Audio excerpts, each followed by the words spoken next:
Good afternoon, everybody, and welcome to this extraordinary meeting of the Strategy and Resources Policy Committee, where we're tidying up the business of this municipal year. Can I first of all thank everybody for the year's attendance and for the work that this committee has done. My name is Councillor Terry Fox. I represent Manor Castle Ward and I am leader of the council and chair of this committee. The meeting today is open to the public. There are no items that contain exempt information. We have received no questions from members of the public on the issues we are to be discussed today. Please can I request that mobile telephones and other such equipment are switched to silent mode so as not to disturb the conduct of the meeting. There is no fire test planned for today. If there is an emergency evacuation, please take instructions from the town hall staff. The assembly point is in Tudor Square, which I've just come from, watching the snooker, which was quite interesting, a very tense last frame in there. So it should be quite busy, actually.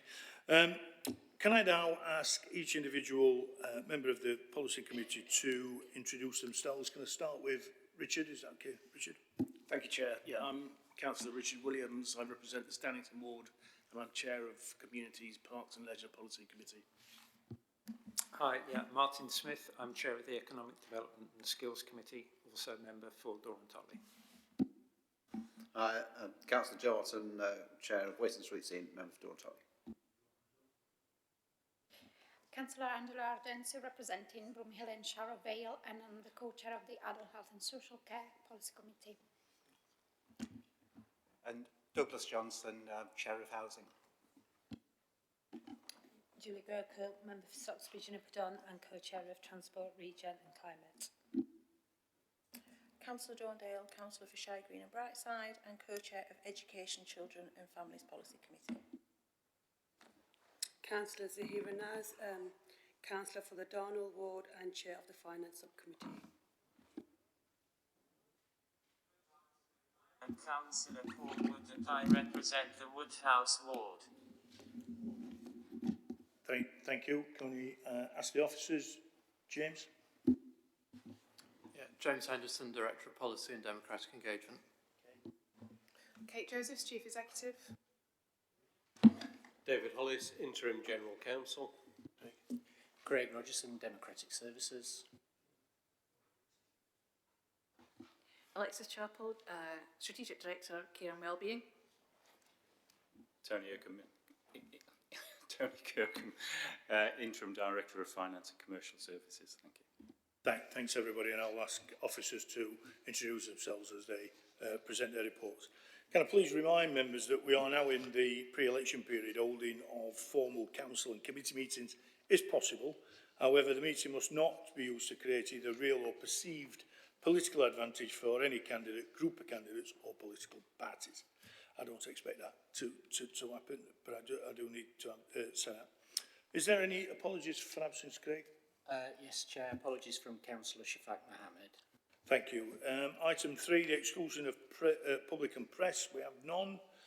Item 4, declarations of interest. Does any member wish to declare an interest on any item in the agenda? None seen. Thank you. Public questions and petitions relating to the issues to be discussed on the agenda. We have received no questions from members of the public on the issues to be discussed. So swiftly on to item 6 is the capital approvals. Damien, can I ask you to come and present, please?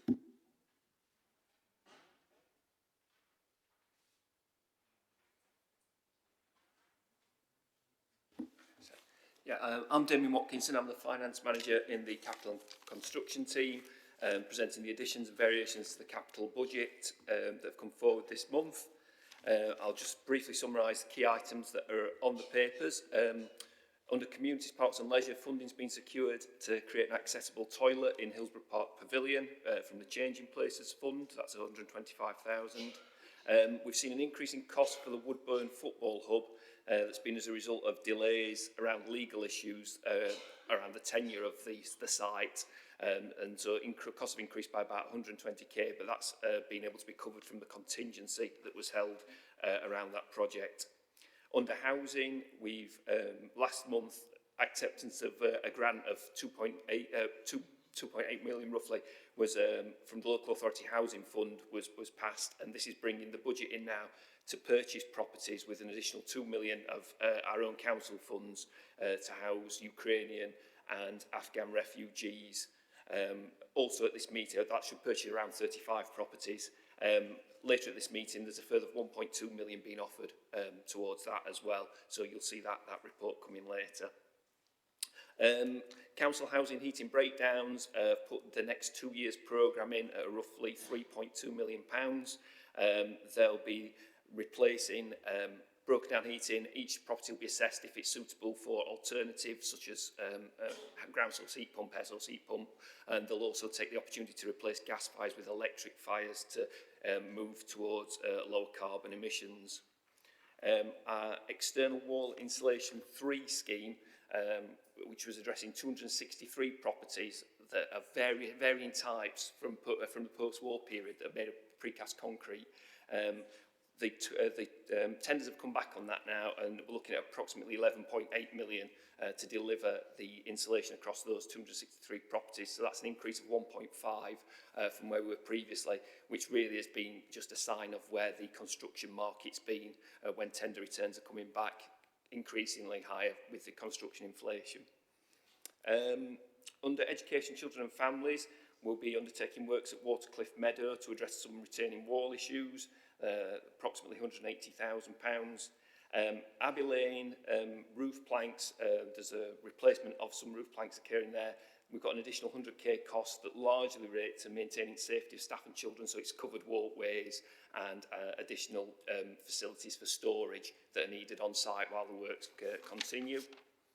And we've also seen some additional works at the Talbot and Seven Hills special educational needs site, mainly due to building regulations works required and the installation of a production kitchen, so that's increased design costs as well.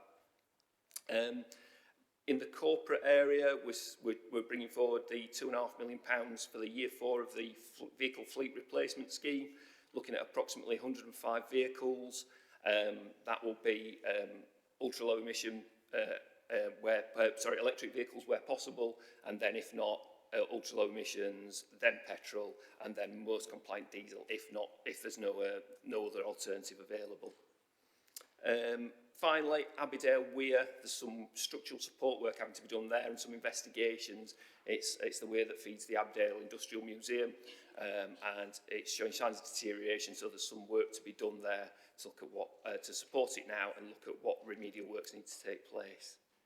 Then we have under economic development and skills, there's the Sustainable Community Assets Fund. So we've received some UK Shared Prosperity funding from the Combined Authority, and this is setting up a grant regime that community buildings can bid into to install measures such as solar panels, air source heat pumps, etc. Eventually this fund will go up to around 2.2 million, but we're just awaiting for next year's allocation from the Combined Authority to come through. So that's the changes to the budget, and finally there's a grant to accept, so it's Transforming Cities Fund for Housing Zone North, approximately 40 million additional funding. The approval for the scheme came forward last month. We've now got the final draft of the agreement, so I'm not seeing any changes to the terms and conditions as they're listed in the report, so we'd be recommending that they can be accepted. Sorry, that's a whistle-stop tour as usual. Thank you, Damien. Questions? I've got Joe, Angela, and then Dawn. Thanks, Chair. Thank you for bringing this report. I obviously welcome the proposals in it, particularly the one on Abbeydale Hamlet. I'm aware of the issue with the weir there. Obviously, we want to keep all the water in Dawn and Totley ward and not have it wash away into Beecham and Grenell ward. But seriously, it's badly needed, and the site is obviously an asset to the city, which I'm sure we'll support. Now, my concern is with the council house heating breakdowns proposal, and as you mentioned in your presentation, part of that is replacing gas fires with electric fires, with I would understand it to be resistive electric heating. To my mind, that is not it's not a carbon efficient thing to do with the generation mix that goes into electricity today. It may become so in the future, and we would hope it does, but it'd be premature on carbon grounds to replace gas fires with electric fires. And on cost grounds, to the tenants, you know, the price of a unit of electricity is 3 times the price of a unit of gas, isn't it? So it's going to cost them 3 times as much to heat their homes using a resistive electric heater as it is a gas fire. Maybe not quite 3 times, because gas fires might only be, 70% efficient or something, but still at least twice as much to heat with electricity. So that would seem to be a bad choice to make, to say we're going to replace your gas fires with electric fires. Is there an explanation? I mean, I don't really talk about servicing costs and so on. Obviously, servicing costs are going to fall on the HRA, whereas the individual fuel costs are going to fall on the individual tenant. I don't know if you can elaborate on that. I'll certainly be able to have a look at the EIA quality impact assessment will have been done on this, so I can get the housing team to bring that forward and supply that. So those are the sort of items that they would have considered in that. So I can refer back to that, and I can certainly get some responses from our housing team on that. Right. Okay. I don't know if housing can, the chair of housing would like to comment on this if it's been through him, because I'm sure he would agree with me that we don't want to be putting up people's bills and emitting more carbon in the process. Thank you, Joe. And I don't know if there's any more questions on this subject. If there is around this subject, I'll let them go, and then we'll bring Douglas in. If not, Douglas, would you like to just obviously comment? Yeah, sure. I mean, it makes sense, as Dame has offered, to get the detail come back from officers to address the specific points. Yeah, I mean, I guess it's not quite as simple as that, because the nature of gas heating isn't quite the same as electrical heating. So, in terms of space heating, electricity is much more efficient. In terms of climate emissions overall, it's definitely the way to go forward. But I don't have the detail to hand, so I'm sure Damon will be able to supply it in due course. If I may, Chair, I mean, thank you for that. I mean, I'm not really reassured with that. I mean, it's not space heating that makes electricity more efficient. It's the use of heat pumps that makes electricity competitively efficient with gas. Resistive heating, electric fires, which is what it says here, is always the least efficient way of heating a space, bar none, and the most expensive. So, and my inclination is not to approve this as it stands, or not to approve it unless that particular line is struck out.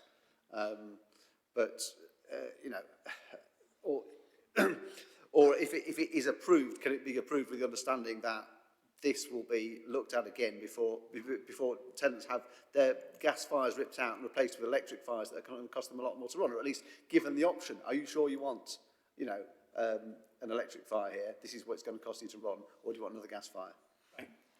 Thanks, Joe, and I'll bring Douglas in, but I mean, on agreements of this, I'm sure Douglas and the committee will be looking at all of these improvement plans anyway going forward, but I mean, I'll give Douglas the opportunity.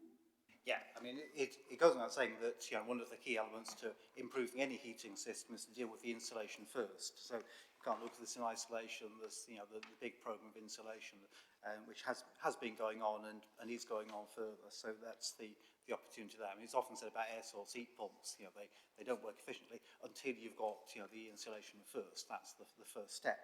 But here there are needs for dealing with heating breakdowns in any case. So it's an element of planned investment rather than dealing with emergency situations.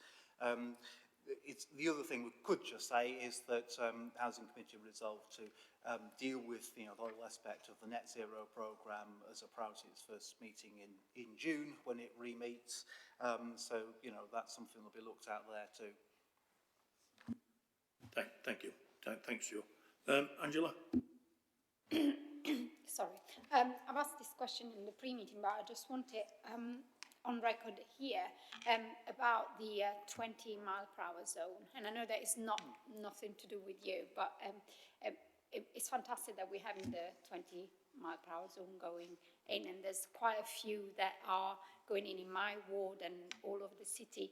Could we just look at doing it as a city and just having it as a default that we have a 20-mile-per-hour zones in all residential areas as it is proposed in Wales, rather than, it's very costly to do it ad hoc, and it would make more sense from a capital investment point of view to just look at the whole city and have it as a default, maybe to refer it to the transport committee.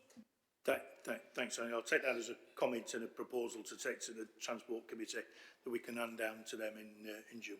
I've got Dawn then Martin, is that right? You want to come on back at that? Okay. So I'll go to Dawn and I'll let you bring that in as well on your question, Martin. Dawn? Thank you, Chair. I've just picked another question up, but with regards to the line that you spoke about, the economy and skills one, about community buildings, I'm trying to understand why a capital grant for community buildings is being passed through economy and skills when we've got communities. So are these councils' community buildings, or are the grants available to other sectors that are running community buildings? Yeah, that's rather available to all sectors. So how is that grant going to be Oh, it's been administered. I think the reason it's sitting there at the moment, it's been administered through the accountable bodies team. Right. So they've worked, for instance, on things like the clean air zone, etc. So their specialist area is dealing with these grants out to communities, etc. So that's where it's currently sitting in terms of review and management. Okay, thanks. And just another one on the Family Hub Start for Life programme. Just looking at the breakdown of providing improvements to physical infrastructure and IT within existing family centres and appropriate furnishings. These family hubs are not new buildings, so I'm trying to understand what the issue is with regards to...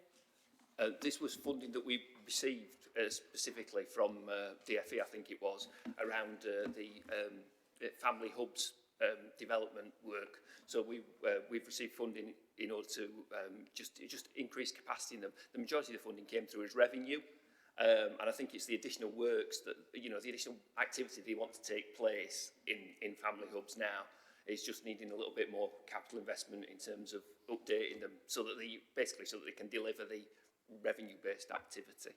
All right, thank you. Cheers, Dawn. Martin, question and comments? Yeah, it was around the 20-mile-an-hour zone as well. So thank you. Obviously, fully support what's here from Baton. It was a real pleasure to see we've got a capital project coming in a third under budget, which was a pleasant surprise. And I just wondered, and I've taken written answer on this, why has it come in so much under budget? Is it a change in design? Because, as Angela said, we've got a long list, particularly around school safe zones. And if there's anything here that could help us roll out the programme more quickly as a result of a change in design, that would be great. I think when they bring the outline business cases through, they often work on initially on basically on a square meterage area. So how many roads, etc., are we covering? I think often what happens is you get into an individual site and there are vagaries, there are fewer signs needed. There were all different elements in each area. So the initial estimate that we bring forward as this is what we think we need to deliver this scheme. When you get into the detailed design, comes in either over or under. We've been seeing quite a few coming under on 20-mile-an-hour zones recently, and so the officers are looking at that and we do ask that question as to that's coming quite a bit under. What's changed there? And I'll look in that business case because I seem to remember there was some more detail around why in there. So if I can find that out for you, I'll drop it over. Yeah, that's great. It was not so much the detail; it's just if they're coming under budget, can we do more with them more quickly? That was all. Yeah. Thank you, Chair.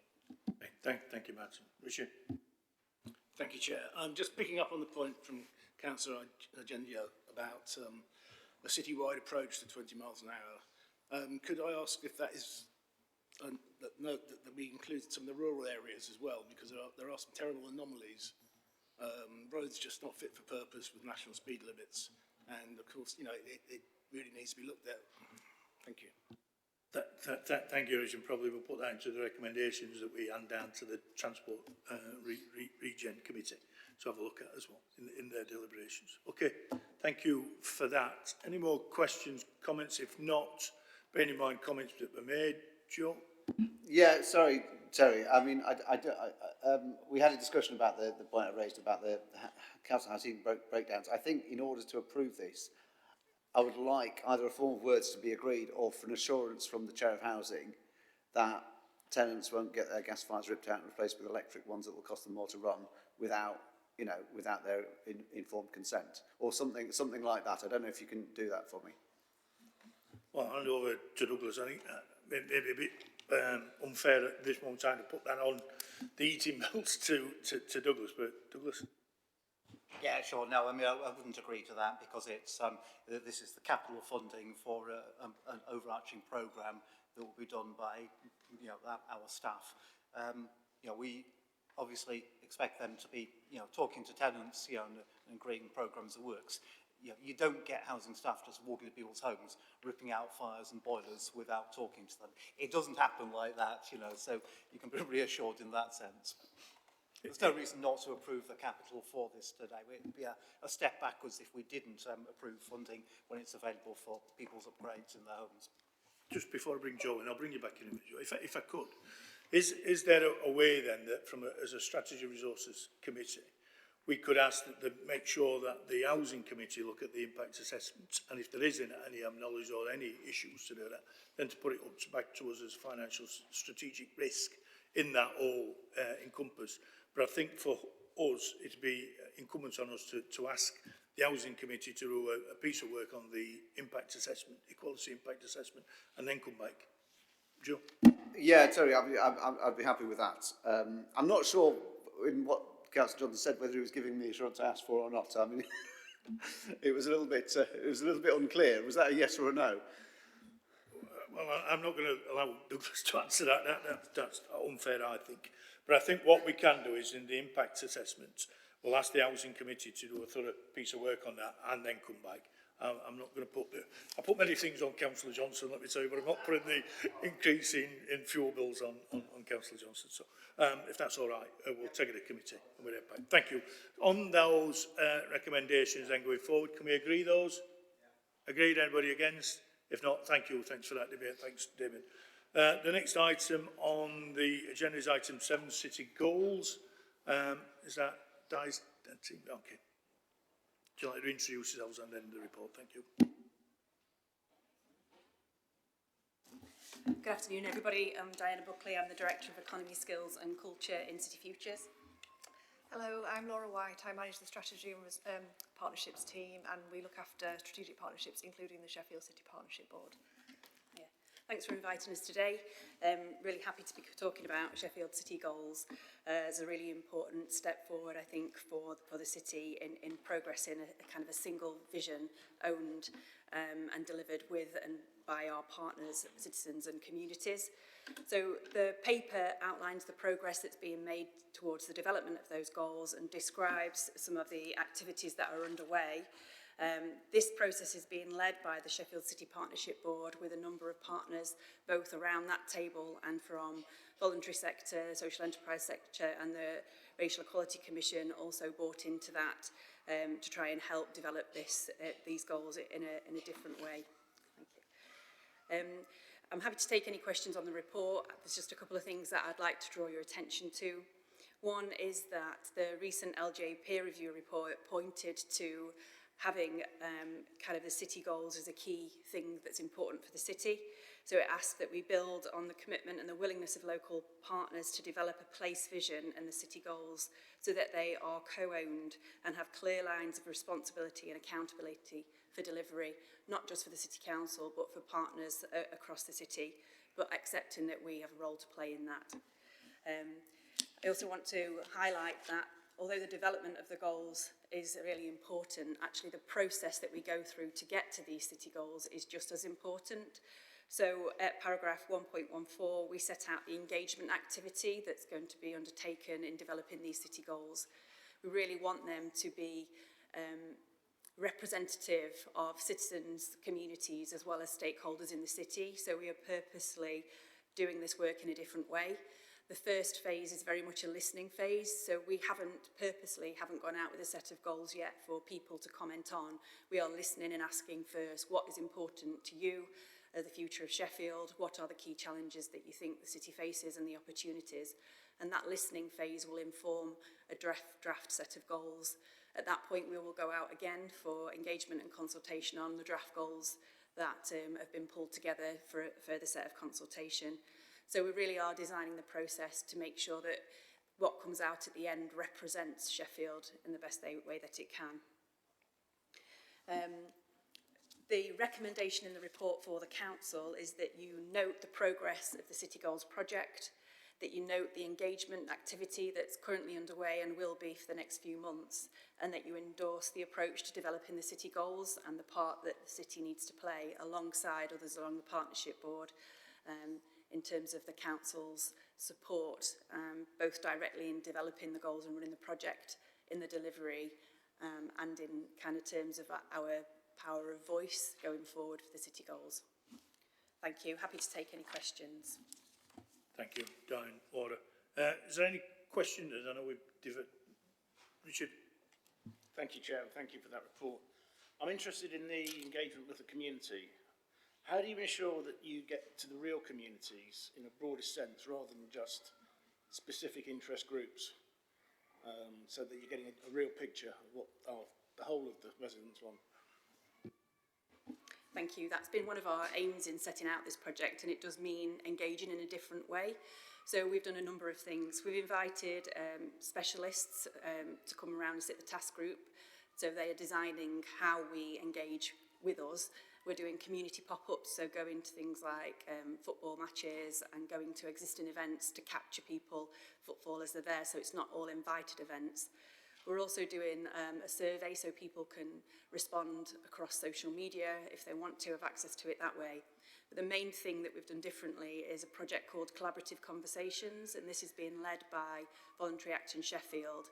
And the purpose of that is to kind of get a set of community champions that can work within their networks and their communities and their families as well, really, to talk to communities and voices that aren't usually heard about these types of projects, not just the City Goals, but developing that capacity going forward for us to have better conversations with our citizens. So that project is embedded within this one, and we're utilising, I think there's about 60 champions now, as part of that collaborative conversations to get out into kind of the networks.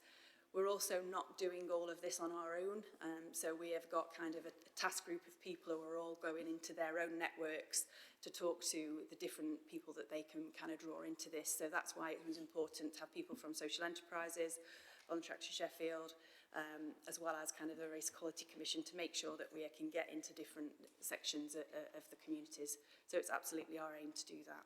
Thanks. Thank you. And are you comfortable with the numbers for young people? Because I know they are notoriously difficult to get their views on. We are using the Sheffield College and kind of the access to young people that they have as part of our partners to really kind of spearhead that approach. So we'll be running workshops through the college campuses, and we're also using universities and the colleges to kind of get the survey out into young people as well. So we're in the first phase of that, so we haven't looked at the data that tells us the age distribution as yet, but it's certainly, again, one of the aims up front. Dawn. Thank you. Just picking up on that then. It's a start going through Sheffield College, but not all of our young people attend college or university. We've got young people in our communities. So, you know, one of my questions would be, what are we doing with education and the goals and vision in education? So who are our education partners?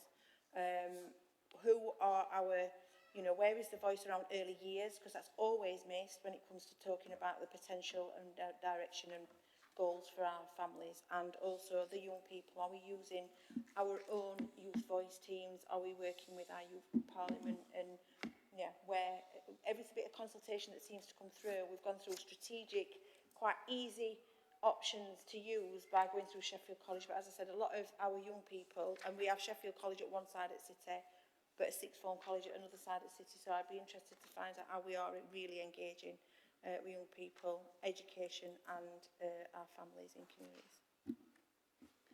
Thank you for that. We have also got connections into the youth team in the council who are also going to help us to kind of go out. Like I said, we're at the beginning of this process really. So in this first phase, we've been doing a number of strategic conversations to test the way that we're kind of asking the questions and engaging people, and then the idea is that we take that out further. So we're developing a toolkit to enable communities, kind of youth teams, the youth cabinet, for example, to actually go away and run sessions themselves and feed things back in. We have done a piece of stakeholder mapping, and a lot of young people's groups are on that. We've not rolled it fully out yet, so this engagement phase will be running over a series of months.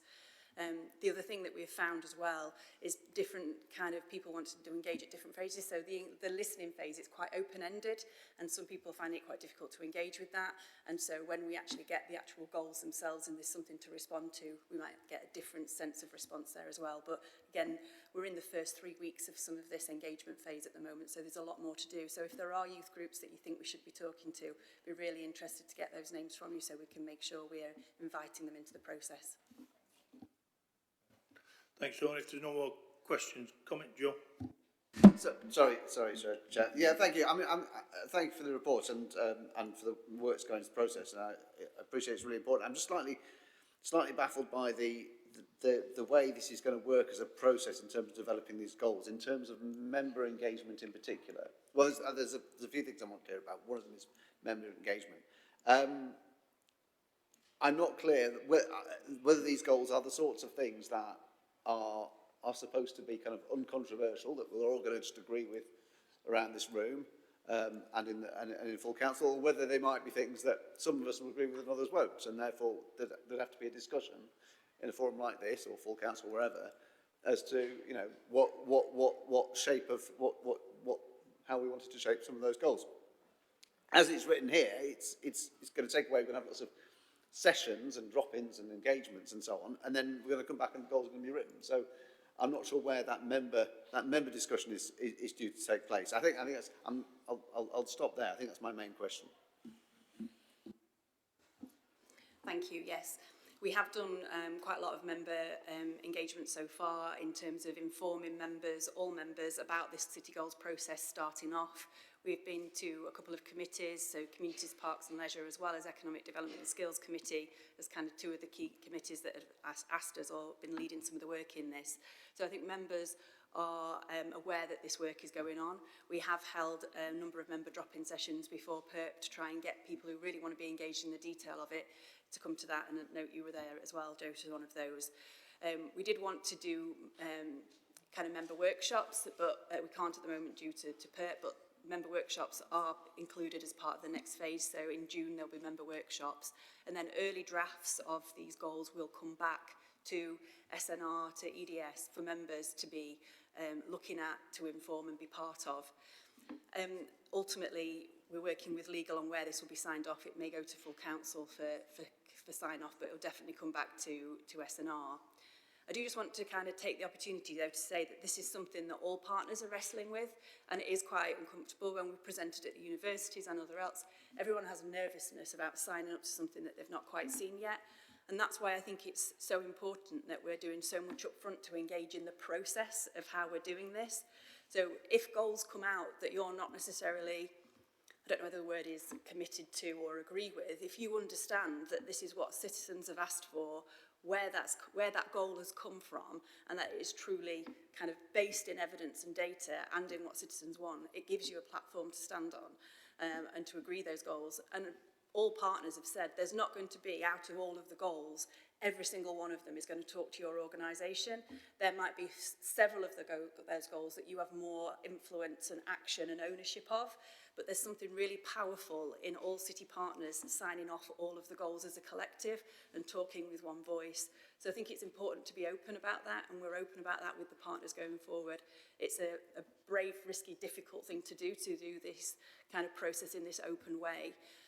From the interactions and the feedback that we're getting so far, I think that people are in general agreement. It's around inclusive growth, inequality, transport, sustainability, the things that we know about Sheffield in the main, but we want to be open to new things and new voices coming up with something new. So I can't totally reassure you of that. We will take due process and make sure members look at all of the goals and have the opportunity to influence them.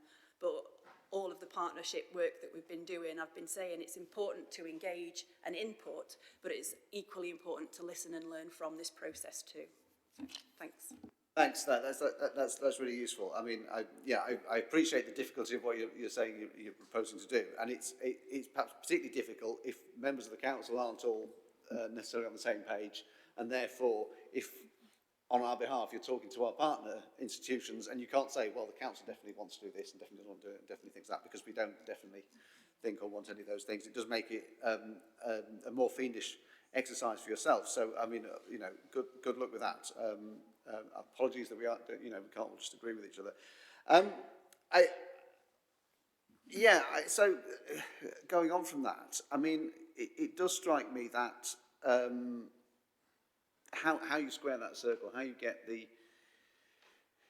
everything moving, I don't know, in the same time in terms of members reaching a reasonable consensus and also the council reaching a reasonable consensus with other bodies. But I guess you've thought about it. It sounds what you're saying. You've thought about it, and we're going to do that. And I look forward to discussions with other members as to what we think the goals should be. I mean, I would just make a couple of comments. One is that I'm conscious of things like the Sustainable Development Goals. I know have been discussed, and it's a great set of goals that under the UN's kind of umbrella. The problem with them is that there are too many of them. There are too many of them, and underneath them there are too many targets, and so they're not so much a set of goals as I see it are reasonably small in number that you can say, well, this is where we're going to focus our efforts. Not these are all the things that we want, and therefore these are all the things we're going to do. So there is a danger, isn't there, in an exercise like this, ending up with an extremely long list of goals and saying yes, the SDGs are a kind of template in some ways for this kind of exercise. So I hope that can be avoided, but I can imagine it being difficult to avoid discussing with all the partners who all have different interests and members all have different priorities. And then we're engaging with the community as well, and that's different. I mean, it's potentially anybody and everybody in the city. You've got another range of interests and another range of views, and that engagement, it strikes me, I don't know if you've touched on this, different in character to engagement with partners, because partners are, by signing up, they're signing up to some of the delivery, aren't they? Whereas the community, are members of the public signing up to some of the delivery? Is there an ask that's going to go out and say, look, this is what we want the community to be, have more community spirit, or however one might want to put it. Is that character different, or is it the same?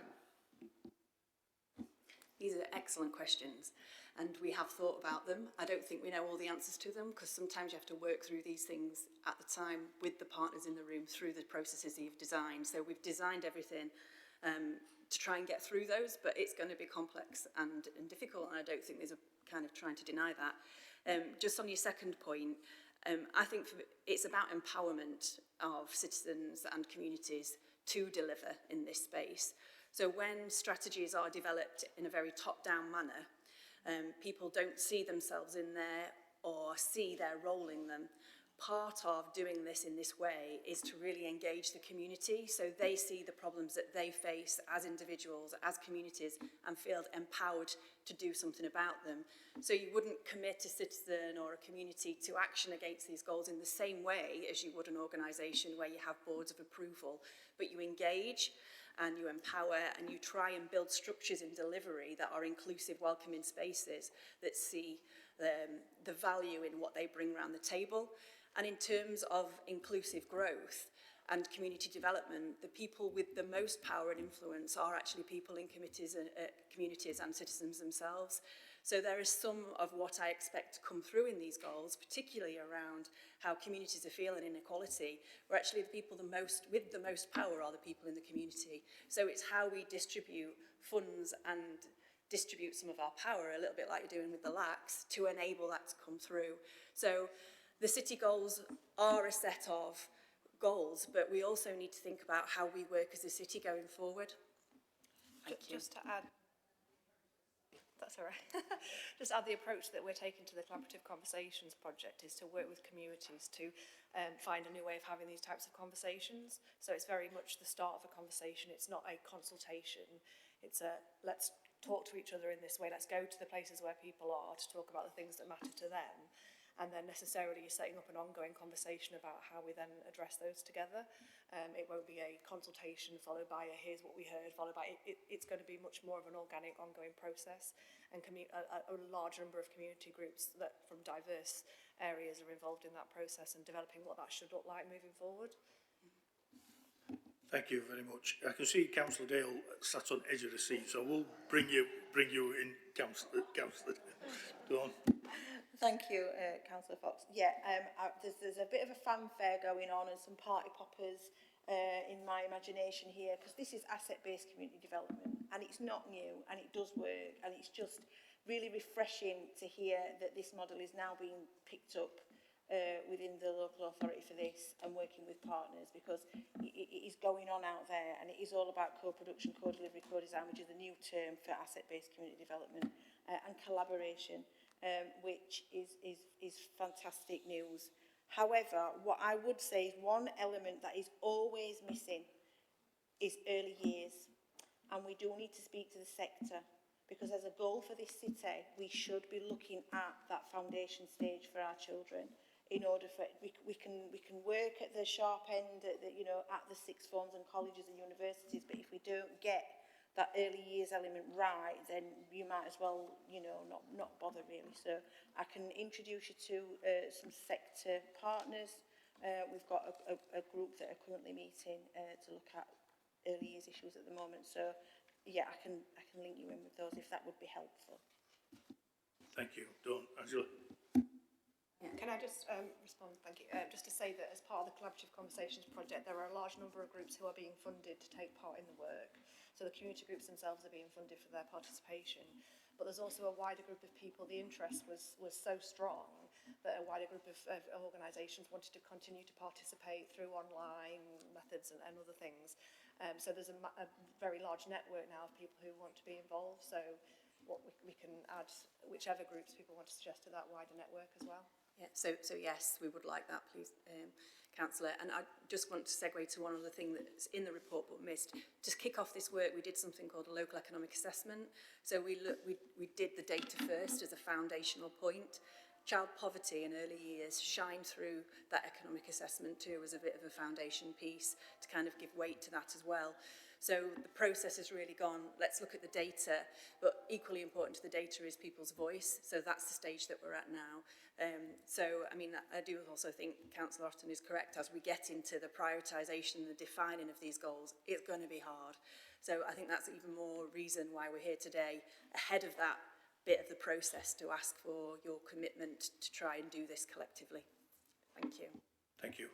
Angela?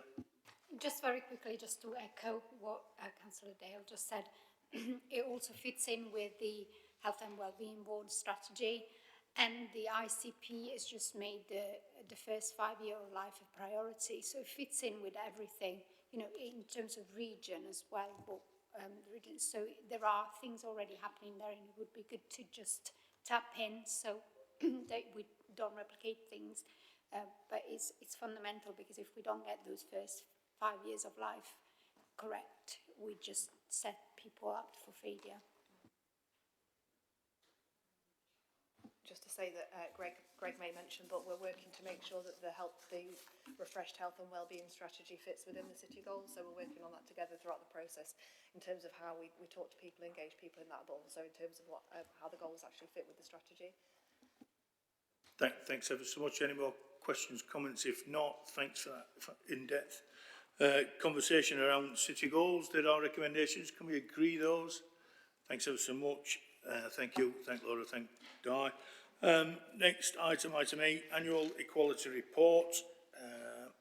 Is that Adele and the team? Okay, thank you.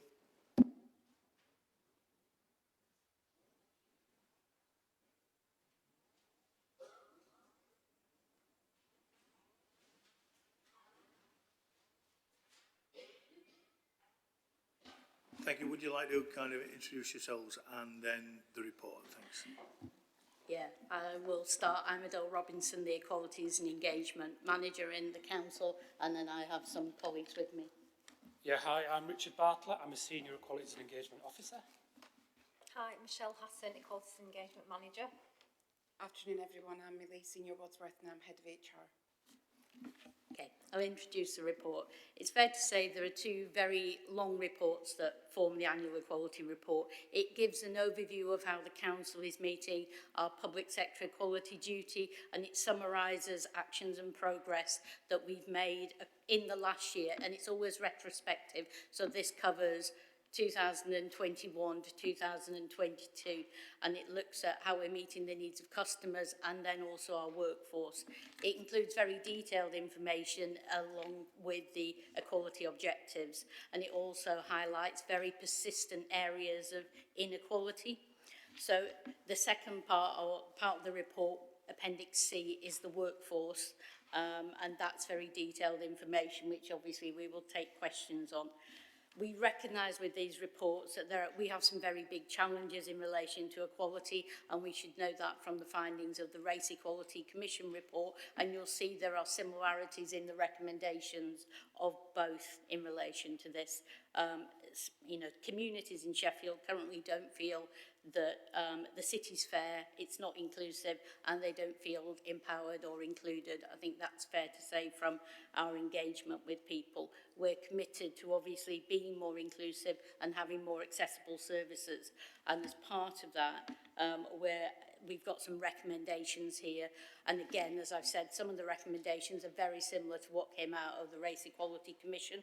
So we want you as a committee to note, obviously, what we've said of how we're meeting the progress in meeting the equality objectives, to look at, obviously, our workforce data report and look at the outstanding challenges that we've got in relation to the workforce, consider the other persistent areas of inequality that require attention, and look at future priorities under each of those headings.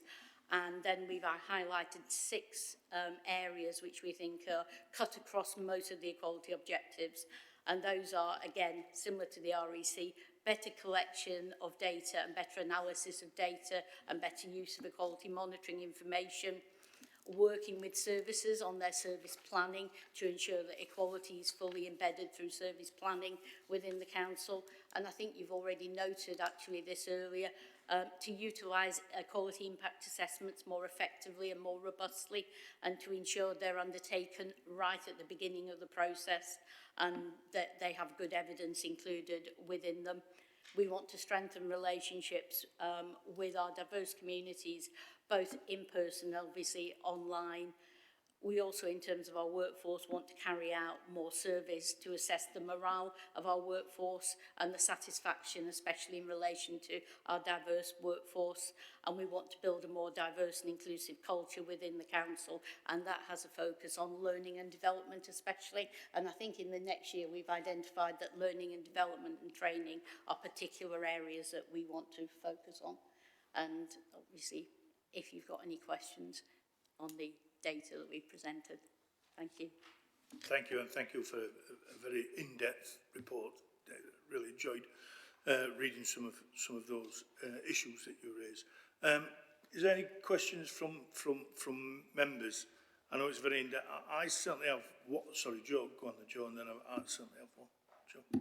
Thanks. Yes, thanks for the report. I mean, it's a question, I'm afraid, on the kind of terminology, possibly. I was just slightly taken aback to see the term LGBT+.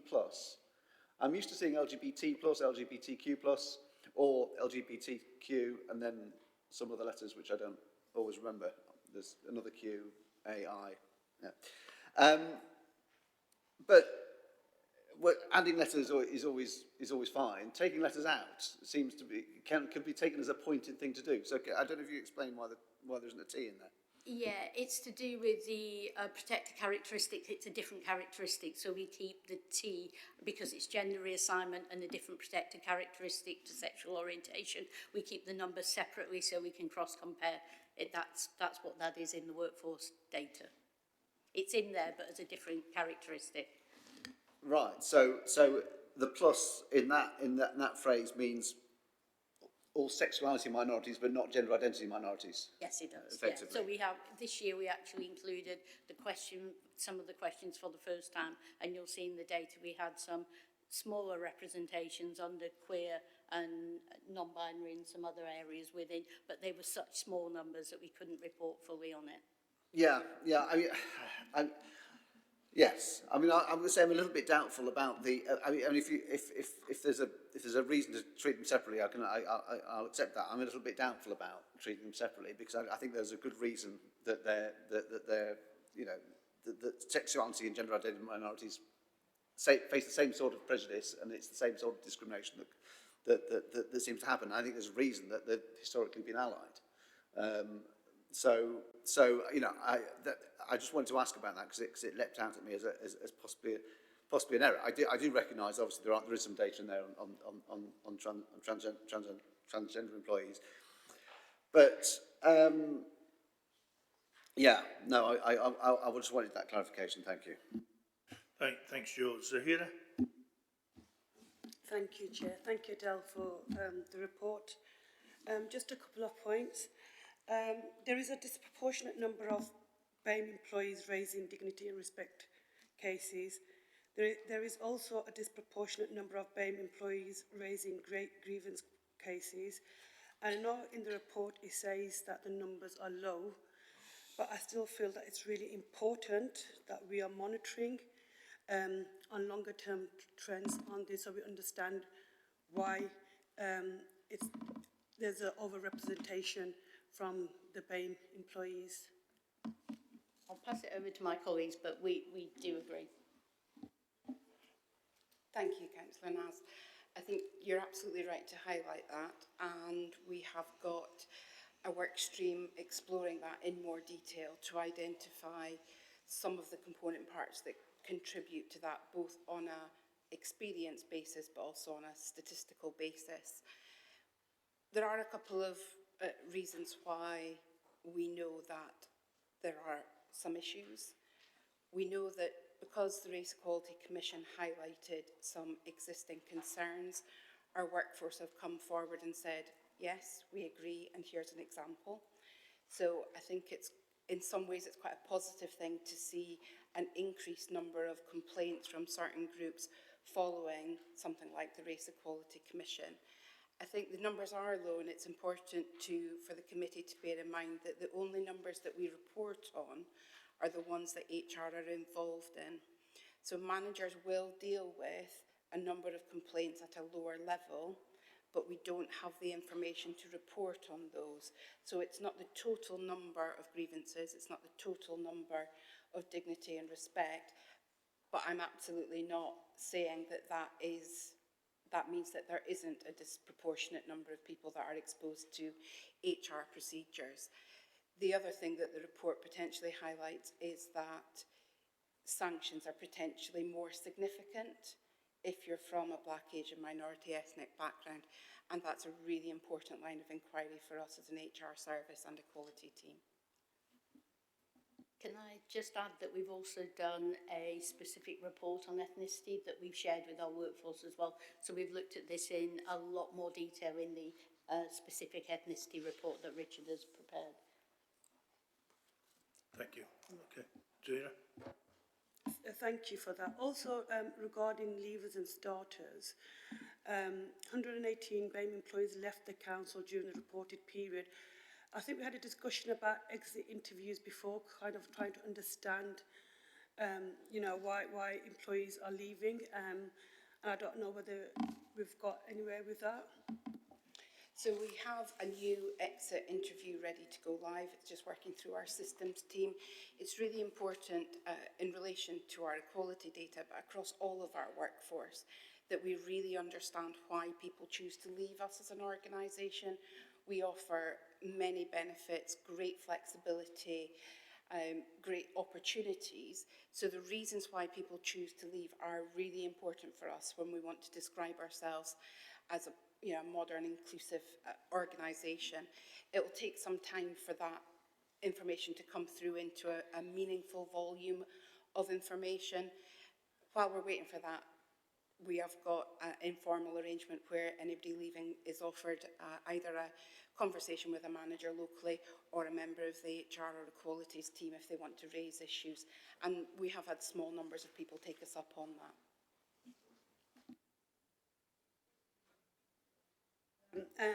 And just finally, regarding the EDI training, I'm glad that you said that you're going to start pushing that a lot more this year.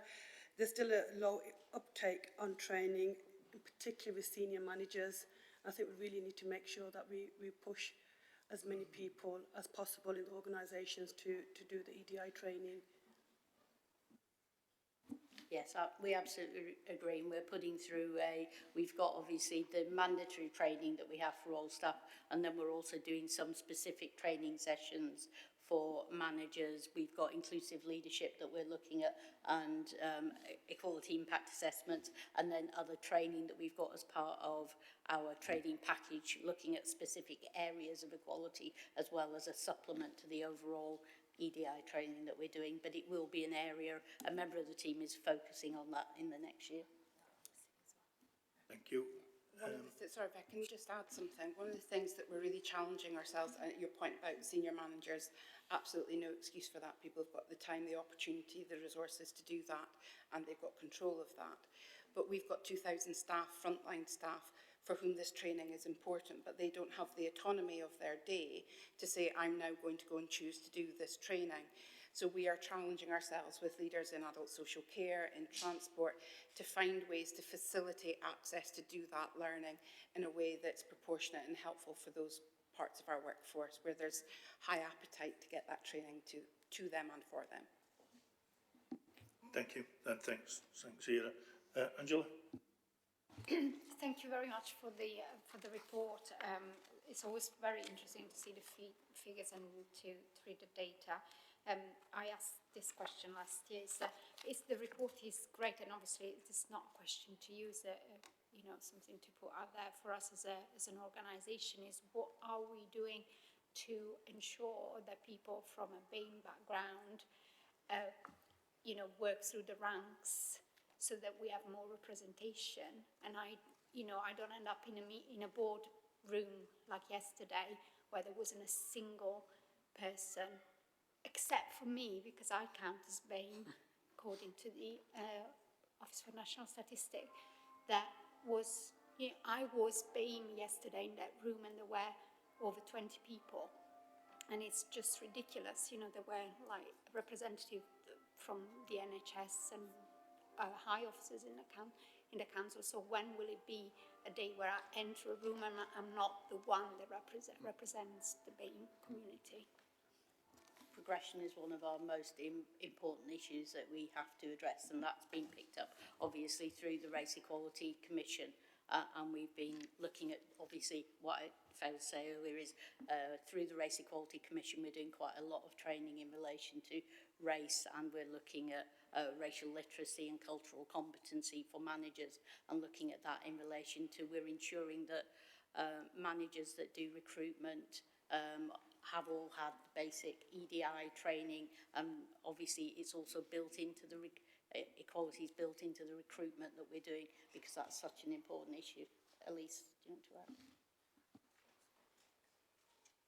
The reasons why people don't progress through the organisation is really complicated, and this is one of 3 absolute priorities for our HR team. Over the next 12 months, we've got a very comprehensive recruitment and selection and talent, emphasis on talent, programme to run through everything from where do we promote our vacancies, how do we actually do recruitment, because we do a bit of a one-size-fits-all. I don't know if you filled in a council application form recently or helped somebody do one, and they're not necessarily the most accessible tools to start a conversation about future talent in the organisation. We're really going to have to embrace positive action as well and support managers to feel comfortable about positive action. It's not positive discrimination, it is positive action, and we're going to have to push ourselves into conversations and spaces that we perhaps haven't been that comfortable with in the past, and it's only by doing those kinds of things that we will actually see people progress. I spend quite a bit of time every month speaking to employees about their experience. And I have to say, this is probably the number one thing that people raise with me, is frustration about lack of progression. So thank you. I think we absolutely agree it's a priority. Thank you, and thanks for that, Angela. And I'd just like to re-echo, certainly myself and the Chief Executive aligned on this as one of our main priorities and a commitment we gave to the Race Commission as well. So I'd just like to underpin that. So first of all, I want to say thank you to the team. Certainly over the 2 years as I've been leader, we've had your assistance in many of my conversations with many of the groups that have been challenging, emotional, and really kind of taking us into spaces where it is uncomfortable to go, but we need to go to have those conversations. So thanks to yourselves and the teams that have been outside of me. It's been really kind of rewarding and worthwhile. But on the back of the questions that have been asked by members, and you are now sat in front of policymakers, are you comfortable with the policies that we have at the moment, or is there anything where we need to be looking at as policymakers to help, promote what we've just been discussing, but also to assist yourselves in the equality team to move and accelerate of what we're trying to do within the organisation? So it's kind of a question out to yourselves back. You've got an opportunity to talk to kind of all members here and put on the table if you'd like us to explore or any areas you would like us to look into. Thank you. I think obviously Elise has just pointed to one in terms of the positive action that we need to take across the organisation. That's something that we definitely will need support on. And Elise may come back on some others. And then for me, in terms of some of the, I mentioned it earlier, equality impact assessments, not just as process, but to make sure we've been talking about ensuring that all reports that come to committees have an equality impact assessment attached, and they have a good quality impact assessment that's backed up by data. And we've been looking at how we are bringing in a new system. We built a new system because we had problems with the old online EIA form.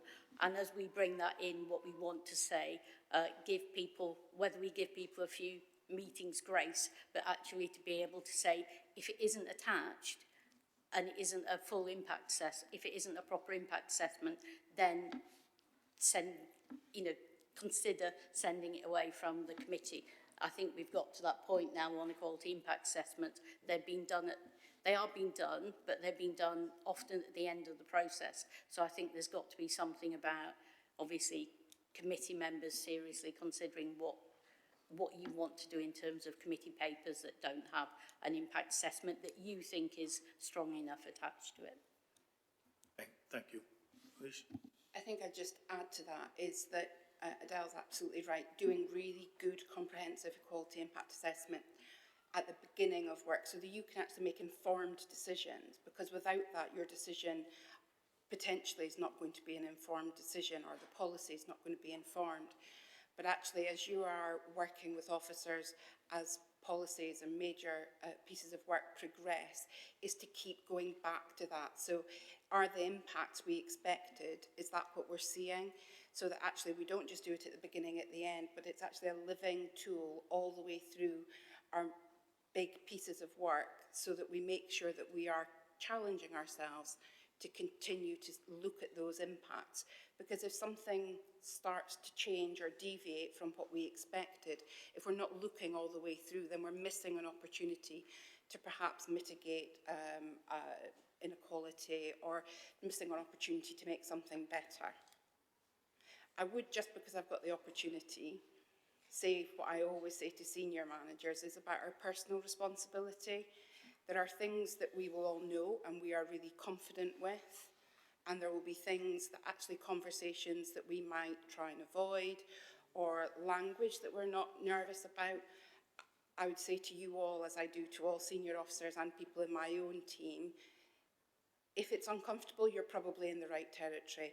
And we as HR and equality team are here to help and support you, just as we are members with some of those sometimes quite uncomfortable spaces, because only through that will we really progress.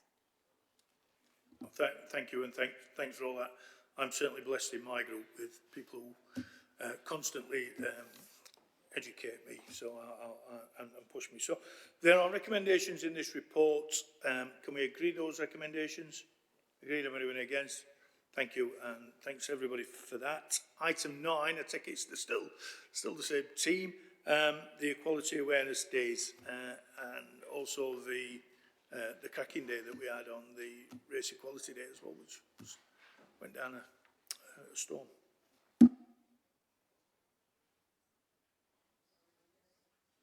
Sorry, just swapping people. Amira, do you want to? Hi everybody, my name's Hamera Ibrahim. I work as an Equality and Engagement Officer under Adele. Okay. The paper sets out our proposed approach to acknowledging Equality Awareness Days. What we found, and Amira's been doing this work, is we're asked about doing more and more awareness days from members and other people. It takes up, obviously, a lot of time to deliver a good awareness day. So what we're asking, obviously, what we're looking at is looking at a calendar of events so we can avoid duplication of work of the teams. And this is setting out really a planned approach to awareness days, and it's proposing that we prioritise a smaller number of awareness days and we do those thoroughly, and then we have some supplementary awareness days that we'll spend some amount of time on but not as many, and that we try to agree that approach to awareness days to try, as I've said, hopefully split that over different protected characteristics, so we're spending time on different characteristics and we're spreading that out across the year, and that we have something that we can come back to members and say, this is our plan for the year. And it is only kind of a yearly plan, and then we're saying we'll reassess it after each year. We can then say, well, actually, if we do this awareness day and we spend time on this, if you ask for another awareness day to be given priority, we will then have to say, well, actually, is there an awareness day that you don't want us to spend time on? So it is more of a planned approach to that, as well as recognising, obviously, that awareness days are really important. They're important for our understanding of different communities across the city and for inclusivity. So we're keen and committed to them, but we do want to have an approach to them, an agreed approach. Amira. Yeah, just to add really that you can see from the calendar there's hundreds and hundreds throughout the year. So this was kind of just to make it a lot more streamlined. However, there will be the calendar available both externally and internally for people to look at, people to buy into within their own team. So it's really for, again, senior leaders, team managers to kind of think about their team, think about who they might have, and if there's any really prevalent ones within the team that they want to acknowledge, they can do that. But this is kind of the big external ones that we'll put together, and we'll work with LAX, for instance, we'll work with external partners to really emphasise them across the city, because what we found is that people are doing them but at a smaller level. What we really want to do is have an impact when we do them. So if we choose a smaller number but we do them well and we do them with quality, then hopefully the impact and the education that we can all learn from them, the awareness that we can all do within communities will increase. Thank you. Any questions, comments on this? Joe? Is it always me, Terry? Don't mean to. Thank you for this. Look, it's really welcome and it's really important. And I think we all recognise that there are so many days that as members of the public, we can't possibly keep track of them all unless somebody does some work in order to turn it into a real event. I'm struck, and it is mentioned in the report, that yes, there's a significant emphasis on days around race and ethnicity, but it doesn't really reflect kind of the makeup of the city. And what would be your suggestion for putting that right, I suppose, is the question. I mean, all of these things are invented, aren't they, by somebody at some point. That doesn't mean that it's not valuable, of course it is. Should we invent, or in consultation with the community, invent a civic awareness day of some sort? Is that a good idea, or is that stupid? It might be a stupid idea, but what would you suggest? I think we're definitely saying that what we need to do is, we've highlighted some ones that we think we should focus on, but I think it's also saying here that we've included some that we do spend some time on in relation to, we support the Equality Partnership, and they highlight a number. And like last year we did Remembering Srebrenica, which we hadn't really done before, so we do change these around. The one I think that we said last year, again, we focused on Gypsy and Roma Traveller Month. We hadn't done that for a number of years, so we're hoping to obviously do a rolling programme. The one that we haven't really spent much time on, which is becoming a bigger event nationally, is South Asian Heritage Month. And there are lots of different events with that, and I think that's something that especially with the demographics of Sheffield, we need to look at a little bit more closely than we have already, and that's why we've put that in there as one of the things that we should look at, but it isn't at the moment one of the kind of top 8 that we've put forward. And I think people did ask before about, we've got like Trans Day of Remembrance on there. Again, it's not part of the top 8, but it is part of the ones that we do always do something on in terms of the city. And Trans Day of Visibility, we've highlighted things and done a flag, but we're also trying to say we don't really want to look at performative actions. We don't just want to focus on things like putting up a flag. We do want to focus on things that we feel will have real impact. But we are really aware that there are some smaller communities who don't feel that they will get a look in when there are some big national events that take priority. So we've got to have a bit of a balance with that. And that came out of the Race Quality Commission as well, that we need to look at the smaller communities that are coming into the city, not just the larger, more established ones.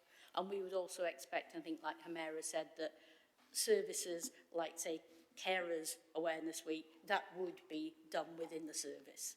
And Learning Disability Awareness Week, things like that. We wouldn't forget about that, but it would be led within the service rather than corporately.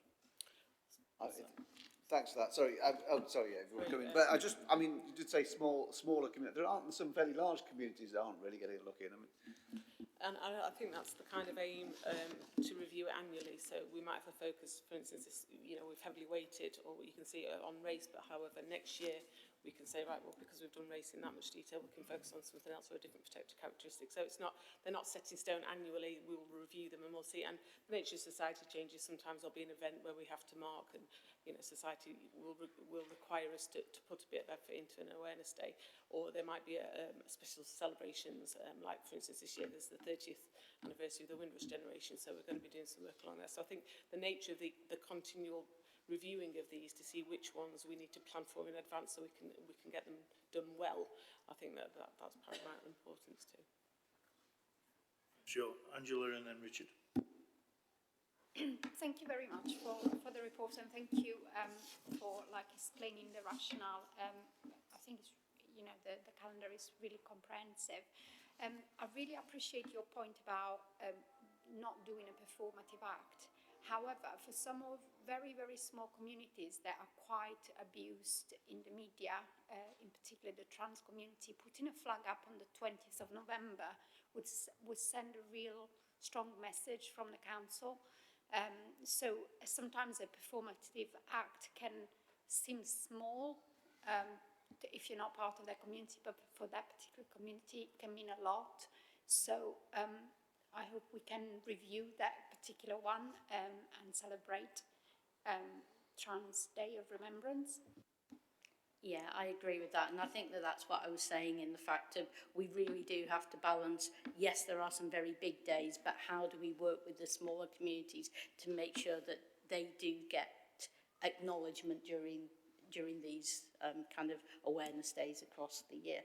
We're absolutely aware of that, and yes, I agree in terms of we will do that. And we also take a lead from communities themselves. I think some of this has come from the fact that say there hasn't been much on disability, but we tend to not have as many kind of people asking us for those awareness days because they may be like Learning Disability Week, etc., may be done within a service, or there may be a national charity. So we get kind of a smaller ask in relation to those. Doesn't mean they're not as important, and that's why they're in the calendar as well. Thank you. Thanks, Angela. Richard. Thank you, Chair. Yeah, I appreciate you working within the confines of the 2010 Equalities Act. But one thing strikes me, and if it's in here, I apologise, because your list is very comprehensive. There's nothing about, I don't know how to put this, poverty. And to me, in terms of equality, people without money are right at the bottom, you know, regardless of race, creed, religion, etc. Is it just not appropriate for this type of paper? what we've done is concentrate on the Equality Act protected characteristics, and as you'll know, obviously the socio-economic duty was never enacted, although it is in with the Equality Act. So we focus these in relation to protected characteristics. But I think that that's a very good question, something that we need to go away and think about in terms of how do we acknowledge the days, because there's the UN Day of the Eradication of Poverty, etc. So we can look at that within this and see what we can do, but without adding obviously a lot more to the calendar, but we can certainly go away and do that. And I think a key element to that also is working with partners across the city so that we can put something on as a collective that can hit more people across the city, for instance, at a cheaper rate, because we know resources are tight. I think that will work as well. So it's about being clever and working together on this, I think. Thank you, Richard. Any more questions, comments? Sarah? Thank you, Adele and Humaira. This report came to the Strategic Equality and Inclusion Board, which I was part of. I fed quite a bit into this, and I'm quite disappointed to see none of what I had said at that meeting it's in this report. And one of the examples is rationale for not lighting up the town hall and colouring the fountains. And I had said at that meeting, I think we shouldn't have a blanket no policy on that. I think we should look at each request as it comes individually. Just because from my experience and from the feedback I've had from the community, and just a few months ago on the start of Ramadan, other cities lit up their town halls, like Leeds and Manchester, for example. It might not have been them, but there were some that did. And local people in my community sent me pictures and said, oh, look how lovely this is. And, you know, why would Sheffield City Council consider doing something like this next year? So people are not really engaged with us in the council, do not attend meetings here, but visually can appreciate that we are acknowledging their days by lighting up the fountain or the town hall is really important to them. So having a blanket no that we're not going to do this at all, I think sends out a wrong message. And it was something that I did feed back on that board, but it's come back the paper exactly the same as it was then.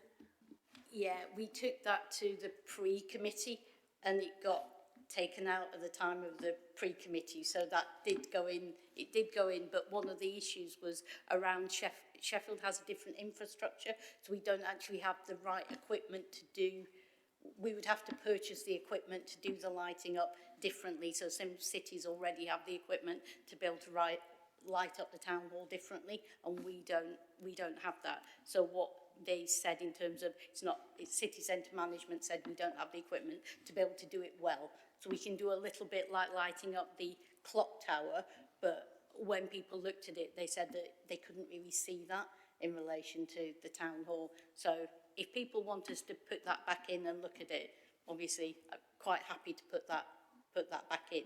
It's not that obviously we ignored it, but it did go to pre-committee, and people said because of the, I think it was around the cost of lighting up and we didn't have the equipment, that it would be really difficult to do that. Sorry. Okay, I think that needs to go back in there. I mean, we could look into the cost Happy to of do that, yeah. The equipment. I don't think that should be a barrier. Also, you know, I'm happy with the recommendations. Recommendation 2, I think LACs should also be involved because, you know, are there awareness raising days just for internal staff, or are we going to include people in communities? Because then it's two different ways of doing, you know, the awareness days. Personally, I think just putting a post on social media might tick one of our boxes, but has zero impact on the people in our communities. So we can't really say, yes, we're acknowledging this day because we've put a post on social media, even though it might have zero impact on the residents.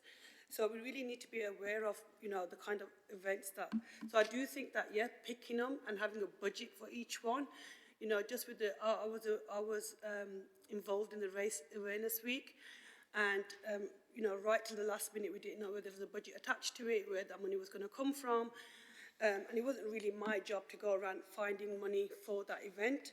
So having a budget against each event is really important, but also if we are going to be working with external organisations, then we do need to get the LACs involved, just to make sure that there is that outreach and engagement with local communities. You've also talked about grants. I think that's really important, you know, working with the VCR sector and seeing if there is money that we can give out in small amounts so that groups in communities can have their own awareness days. Thank you. Yes, I think that that's one of the reasons for coming here with the paper, is to definitely say we need to plan it in advance, we need to know what we're doing, because at the moment just being reactive means that we haven't got a budget set for it, we don't know exactly what we're doing. So if we can plan ahead, at least on a year basis, we can say, well, what budget do we have, and this is what we can do on that budget, and we can be really clear with you as members. And we did talk to, I know that you have, and I've spoken to kind of LAC managers in relation to the paper. So it's not obviously just the equalities team, it is going through LACs, and it is going through obviously services as well. We'll have quite a lot in relation to the awareness days. And I think that is about, again, collective working with the LAC managers and with councillors who know their communities and know people in their communities that want to acknowledge these certain days, and feeding that back to us as a team so we can help them with that. For instance, last year, the South Heritage Month, I think it was Central LACs that had a community that really wanted to do something like that, so we did give them a budget to acknowledge that within their community. So again, it's that collective talk, it's that voice that needs to come back, and that joined up working. So everybody within communities is talking to one another, is talking back to us, so we can be seen to be supporting these, and then obviously if there's budgets ascertained to that, we can help promote what they want us to promote, really. And I do agree again about the tweet. You know, we're not talking about a tweet, we are talking about having a full, like a programme in relation to the larger events. Just a final comment. I mean, diversity and awareness days are really important for employees and for the residents of Sheffield. Putting people in the heart of what we do is really important to us. Events are not just made up by a person, you know, they're very important to our diverse communities, and I think it's really important that we continue to celebrate that. Thank you. Thank you, absolutely agree. And what we would intend to do, and it links to the kind of previous item, is look at, when we're looking at staff networks, work with our staff networks to see what days they would like to support and they'd like us to focus on across kind of for council staff as well, because it's part, like you said, of building that inclusive culture across the council. Thank you. Thanks, Ida. Julie? Thanks for the paper. I think we're getting a little bit ahead of ourselves. This is a really good paper. It's a really good starting point in understanding the number and nature of events that are there that we can celebrate. That, you know, we've got a great diverse community, and I think what we're trying to do with this paper is make sure that when there is a day that something is happening where we can celebrate part of the diversity of our city, that we are aware of it, that we can plan for it, and that we can make the best of it. I was really pleased to hear that you just mentioned the LACs, because I think working closely with the local area committees as well, we can make sure that they can do their own thing in their own areas. It doesn't necessarily have to be something citywide. If it's appropriate, that we can do that. So I think, you know, this is our starting point to start being more strategic about how we do this work, and I think that's really important that we do that. So thank you for putting the work together. And just want to add to your list, to pick up on Richard's point, the 10th of October is the International Day for the Eradication of Poverty. Thank you, Julie. Thanks everybody for that. There are a number of recommendations in this report, and as Julie's quite rightly said, it's a starting point for us to start. There's also the proposal from Zahira about that we look at the purchase of the lighting equipment. I'm not clear of what that cost or anything is, but we can bring it back as a future point to have a look at. But as a starting point for this, can we agree the recommendations in here, taking points of comments made by all members? Can we agree that? Agreed? Anybody against? No, thank you, and thank you very much. Thanks for that. Next item is item 10. That's the approval of Sheffield all-age mental and emotional health and wellbeing strategy.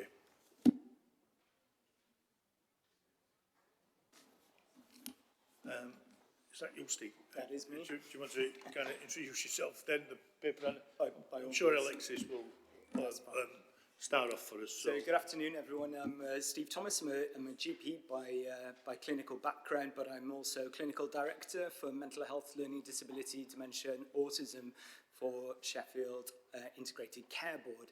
I chair sort of the cross-organisational sort of delivery group that oversees that work as well. I am going to start by not making an apology and to say sort of like that there is indeed no health without mental health and emotional health and well-being, and that mental health and emotional health is everybody's business. So thanks for receiving sort of this all-age emotional mental health and well-being strategy. And if I can say from the outset, this is not new. Okay, so the local authority has over many years had a duty to hold a mental health strategy for its population. This has been sort of refreshed and renewed over a number of times, over iterations, and this particular iteration started just before lockdown and COVID hit, and is now being taken sort of through that part of our journey, and is now finally sort of being fully refreshed. It's co-produced. It's been co-produced by our partnership boards, by experts, by experience. Our voluntary community sector has been sort of integral in taking us on this part of the journey.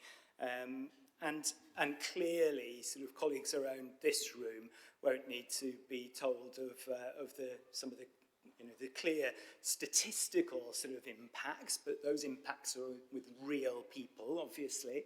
But if 25% of all of the mortality, so the death and illness that even the NHS deals with alone, sort of is mental health related. Between 10 to 17% of our children and young people have a diagnosable mental illness. And actually, sort of 75% of all mental illness that is established lifelong has been established by the time a young person becomes 20 years of age. 50% by the time a young person has become 14 years of their life. So this is not, though, an illness strategy, and I really must stress that. This is about health and well-being. This strategy dovetails with other key strategies in our city, our health and well-being strategy, sort of, also the ICP strategy, sort of, that has actually helped to inform that as well over South Yorkshire. But the starting, living well, ageing well, and the tackling of inequalities that our health and well-being strategy sort of approaches is as an intrinsic part to this. And this strategy will sit with a suite of others as well. Learning disability strategy, the autism strategy, as well as our existing dementia strategy and the priorities. And that will form a suite of strategic direction sort of for mental health, learning disability, dementia and autism for our city. The mortality gap is substantial and significant. You know, if you live with a significant, serious and enduring mental illness, you are likely to die 20 years earlier than the rest of the general population from a preventable illness, from a preventable causation. And only about 5% of people who live with a serious and enduring mental illness are actually in employment, whereas 70% of people who live, for example, with schizophrenia would say that they want to be in employment and can actually be helped into employment. So this is about the promotion of wellness, the prevention of illness, and the earliest possible intervention, and I'm happy to take any questions that you might have. Thanks, Steve. I've got Dawn first, Julie and Angela. Dawn? Thank you, Terry. Coming from a children's perspective, obviously this is something that has been becoming higher up the agenda and has done for the last 20 years, particularly over the last 10 years with the reduction in funding for provision for children, young people and their families. And I'm glad we've got to this point, and I have seen this strategy. It was brought to Education, Children and Families Committee.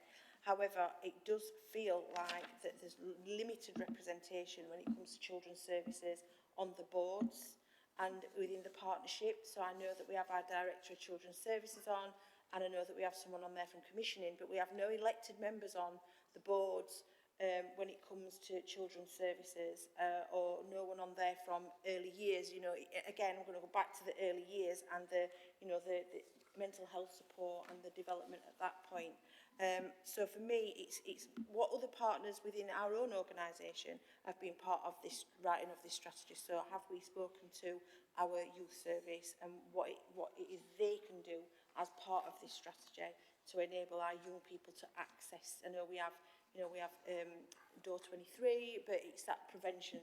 I think we're trying to get at what young people's and early years services have been involved in this with representation for children. Thank you. Yeah, thank you. Sort of, we absolutely have had connections through, particularly sort of with our VCSE organisations, with Chili Pep, etc. Sort of Door 43, as you've rightly said. I think that we do need to strengthen that connection, sort of with sort of membership, sort of particularly sort of with elected members. So, for example, Councillor Argencio and Linda Hammond are part of the delivery board as well. And I'm not sure, sort of maybe my emails just aren't hitting you at the moment, but I have written to you several times, and I'd be happy sort of to have that conversation as well. That would be great to make that and strengthen that connection. Thank you. Thanks, Dawn. Julie? Yeah, thank you for this report, and I think anything that is going to help anyone's health and well-being has got to be welcomed, and we've got to make sure that we all do work together so that we can provide the proper service to the people however they need that. Again, I want to focus on children and education, healthcare plans, educational healthcare plans that, access to them. What is that like? How long are children waiting? What does it mean while they're waiting for them? How, what benefits do they get once they've got their plans? And how will this plan assist in progressing the difficulties that I understand we have around those at the moment across the city? Thank you. Yeah, absolutely. Sort of, obviously this is a strategy. This strategy will be underpinned with clear sort of delivery and action plans. It's not new work, sort of work is ongoing. The connections through sort of to, for example, sort of the routes for the development of the neurodevelopmental pathways, sort of autism, ADHD, sort of the link into education, sort of absolutely sort of is there, and I can assure you sort of that work will be ongoing. Thank you, Angela. Mine is just a comment. I just wanted to say thank you for bringing this to us, and obviously I've heard this presentation a few times now, and it's really kind of important that you're doing like a tour of all the partners, aren't you? So you're doing this presentation so that we can all take ownership, but it does fit in with all our strategic aims anyway, and it's just working together that is important. And I think for me, from the point of view of the mental health, it's not just the person, I've said this before, and Steve has said this before, it's we need to, when someone has a mental illness, it doesn't matter whether it's a child or an adult, the people around them also are affected by that person's illness. So if it's a child, the guardians, parents are affected, and if it's an adult, the children are affected. So it's a kind of having that vision that it's not one person, it's a whole group of people that are affected. Thank you, Angela. Martin? Yeah, thank you, Chair. Just building on what Angela says. So members of my extended family have had mental health support, so I'm well aware of the impact it can have on families. Two potentially unfair questions, so I'll apologise in advance. How doable is this? I hate to mention the dreaded word of money and cash and resources, but there are some great things in it. Section 3 I thought was particularly good. Transforming community-based and primary care mental health provision to make it easier to get help. Absolutely. How doable is that, do you think? How realistic is that? And then the other unfair question was the presentation of the strategy covers a wide range of issues and health challenges. If you had to pick one, the biggest issue we need to be aware of in Sheffield, what would it be? Thank you. Okay, yeah, those are excellent questions, and thank you for them. I think I'm going to answer the second one first. I think that with this being a health and well-being strategy, sort of in that broader sense, it's not just an illness mitigation strategy, that maybe we should be taking sort of really clear opportunities to invest in sort of the earliest possible sort of prevention agenda and look at, you know, sort of our children, our young people, families, you know, sort of the establishment of mental non-well-being, which transforms into sort of mental illness, which tends to then sort of be established. You know, sort of it's that parallel track. You know, we live in a city where probably about 100,000 people, adults in our population, sort of have a common mental illness, so a depression, an anxiety. And of course, the definition of illness means that by definition, you're tipping into disability. Sort of, so it's that impact, isn't it? It's the fact that it causes an impact, which impacts into education, employment, being economically active, for example. So I think that probably sort of it's that challenge between sort of holding and knowing sort of that we have large numbers of people, 16,000 or so, that live with the consequences of childhood trauma impacting their life now, what would be historically and typically called, you know, sort of personality disorders. But actually, sort of, it's about complex trauma that's impacting that individual, and that has an impact then on disability. So, treating and supporting and caring for those that are already sort of living with a, in inverted commas, a diagnosis, a formulation that's impacting their life, as well as being able to target resources to prevention and the promotion of wellness. So that was the second question. Sort of like the first one links with that then, resources. I use the statistic that 25% of all of the mortality and morbidity that the NHS deals with is mental ill health related. That currently, from an NHS perspective, will attract between maybe 8, 10, depending on what statistics you look at, possibly 13% of resources. Now, I have actually asked really clever health economists sort of this question, and notwithstanding, I can see my colleague, sort of Greg Fell, sort of to my right, who is often the font of all sort of related knowledge as well. But even he couldn't answer this. 25% of mortality and morbidity doesn't necessitate 25% of resources. I get that, but it probably needs a darn sight more than 8 to 10% of resources. And those resources are sort of more than pound sterling, sort of they are about skilled people. Sort of, you know, we're not buying sort of positron emission scanners for, you know, sort of for physical health related things here. It's quite low tech in the mental health world, you know, sort of, and you can get a huge return on investment. So an example would be if you tackled bullying, sort of, and the consequences of bullying, sort of, at the earliest point in a child's life, that return on investment is something ridiculous, like every £1 spent, you get £50 back.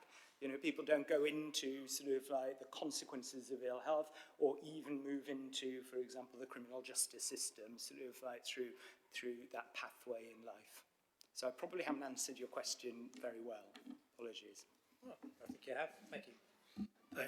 Thank you, Stephen. If there's no more questions, then I've just got a couple.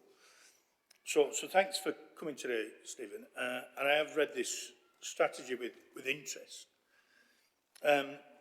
If ever you talk to me, I talk about three things. I talk about priority budgeting, I talk about intervention prevention, and I talk about local delivery.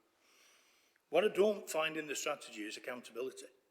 Now, how do we talk to parents who are still waiting for those children to have them ECHPs? Where does that line, does it line with the parent?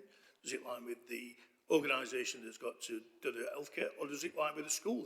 There's a number of reasons why that, and SEN is something that we've got to really tackle at an early age, and colleagues have already said that. And that social capital investment is so vital to us that the start of somebody's journey dictates obviously their final and on that. So where, first of all, is the line of the accountability? And also in the strategy, I've not seen where, if on the other end of the radar, when, and I'll kind of put an example of one of the first meetings I ever went to that was talking about well-being and mental well-being, was the fact of how many agencies that individual attracted, whether it be the fire brigade from the incident in the flat, to the police taking him to the hospital, to the social work. There was that many organisations around this individual. Not one organisation was taking that kind of accountability. So for a number of people that come to us in that lines, so for me in the strategies, where's that line of accountability? Where's it start and where's it finish? Thanks for. Thanks. Oh. Do you want to come in sort of right now? Yeah, bring Dawn in and then Kate. Dawn. Sorry, just on Terry's point around accountability, and I'm glad you raised the unfortunate issue of bullying. We are seeing an increase in young people who have experienced educational trauma and trauma within schools, adverse childhood experiences. At what point within this strategy are we going to engage with schools around their responsibility and their accountability? Because I don't know about anybody else's casework, but the number of cases I get from parents whose children are being bullied or are under increased academic pressure without having a more holistic and all-round approach to their education. And that is really important. So at which point within this strategy will we be speaking to education providers as well? Thank you. Okay, thank you, Dawn. I'll bring Alexia in and then I'll bring you Steve. Is that okay, Alexia? So I think it's a really good question about accountability and transparency, and it's one of the questions that we talked about when we were going through the process of the strategy. And in a sense, there is, I see there's like 3 phases to this. There was first of all about co-developing a strategy that we could set a direction of travel and just set out some priorities, building upon the discussion earlier on, but also we get into some of the really difficult conversations about emotional and mental health within the city. The second phase of this is about developing a really clear delivery plan that gets into discussions exactly what you're talking about, the education and health plans, but also build upon some of the good work that's in the city, like Team Around a Person, and also the local area committees, and also some of the work that's going on in terms of the primary and secondary care transformation work that we're involved in, particularly across the city. And that delivery plan will be very much what we're proposing as part of this, is that the updates in terms of the delivery plan comes to both the Education and Children and Families Committee and the Adults Committee for updates. So there's a transparent process of accountability in terms of not only our delivery plan and strategy, but also the performance in relation to that, so that both from a member's point of view, you could scrutinise, coming back to Terry's point about the performance and the delivery, but also be very transparent about how we're trying to improve the outcomes and impact of the strategy on the lives and outcomes of young people, for children and for adults across the city and for communities. And the same process has been undertaken through the all-age autism strategy, which I'm really very much developing. And for me, the key thing from all this is that I think about the citizens of Sheffield. I want them to be able to say that they've seen a deliverable impact, particularly in terms of issues around bullying and issues around the education and health plans, but also around the for older adults, around the experiences that they're having of services and of supports across the city. And that to me is really important and links to the statements that we've kind of had around wider strategies. The other kind of key bit that links to this strategy is also the transitions work, which you're going to hear to next. And for me, what's been really important behind the transitions work, which you'll kind of hear to, is this connection between children and adult services, and particularly the focus on ensuring that we're really understanding the improvements that we need to make around the SEND agenda. And I say that sitting here as the adults director, but it's interesting. One of the roles that I have is I have to work across all age. I don't just work with adults, we work across all age. And for me, what's really important is we think about anything that we do at a younger stage, the early stage, has an impact for that young person becoming a young adult and the rest of their life. So for me, it's important that we get it right at an early stage. So hopefully that's kind of got into answering the question. And that's why one of the key recommendations is that we do absolutely, seek approval to come back to both adults and children's committees every 6 months with updates, so that for that transparent accountability and scrutiny, if that's an agreement with members. And we're absolutely committed to do that. And Steve, I think, are going to be a double act for probably years to come, I think. Anyway. Thanks for that, Alexis. If I might just add as well, that was very helpful strategically, sort of, and from an accountability perspective. Just one thing very operationally, sort of within schools, is that we are extending and rolling out the mental health support teams that are embedded into schools as well, both primaries and secondary schools. So that's more of an operational sort of one. Thank you. Thanks. Any more questions, comments? Not, there's recommendations in the report. Can we agree those? Agree? Thank you. Then look forward to the come back in 6 months' time to adult and to children. Thank you. Next item on the agenda is item 11, progress with transition improvement plan. Greg. Thanks, Chair. So, if you think you know me, I'm Greg Fell, Director of Public Health. I'm covering for Andrew Jones and Joe Horrobin, who did the work. They made me promise not to break anything. I'll do the intro, and Kate will answer the hard questions, who actually did most of the work. So you have the paper in your pack. I'll say 5 things by way of introducing it. We developed the Transitions Accelerated Progress Plan, hereafter known as the APP, to improve the experience of young people with special educational needs as they move from childhood to adulthood. And we've defined what we mean by transition in there, and I won't labour that anymore. What's there, the paper, is a 12-month multi-agency plan, cuts across education, health, care and communities. Why we developed it? We were criticised in 2018 following a SEND inspection, quite rightly and appropriately. The inspection revisited in February 22, and most of the criticism was about transitions from transitions to adulthood. So we've developed the plan. The plan is in the pack, obviously, and some of the links, some of the hyperlinks in the paper give you the full details should you wish to go there. Significant progress been made as that multi-agency team and within individual service areas. 100% of the actions in the plan are underway, with most, not quite all, but most now delivered, and impact starting to be evidenced. A few thoughts by way of that evidence. One, arguably most importantly, culture change to the multi-agency work has been difficult and challenging, as these things always are, but it's now beginning to bear fruit, and that will give us legacy for quite a long time to come. Two other highlights I'll pick on. Significantly increased uptake of annual health checks for young people with a learning disability. We've exceeded the target that we set ourselves. And secondly, much greater engagement and co-production with young people and the mechanics and the mechanisms to make that happen, and there are plenty of other highlights. Next steps, we plan to present that to, and the impact of it, to DfE and NHS England at the 12-month review in May, and we will continue to take the path that we've taken and continue to make improvements. We'll be setting up further 6 and 12-month multi-agency reviews of the APP and the key performance indicators within it, and we'll integrate that work into a range of boards, particularly local area strategic SEND plans, and make further improvement based on feedback that we get from young people and their families. And there are 2 recommendations in the paper. One was to note the progress made to date, and secondly was to support the work as we present it formally to DfE and NHS England in May.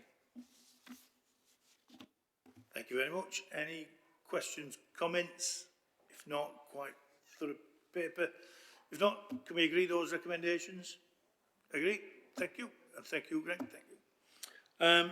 So kind of swiftly moving on to item 12, the Household Support Fund.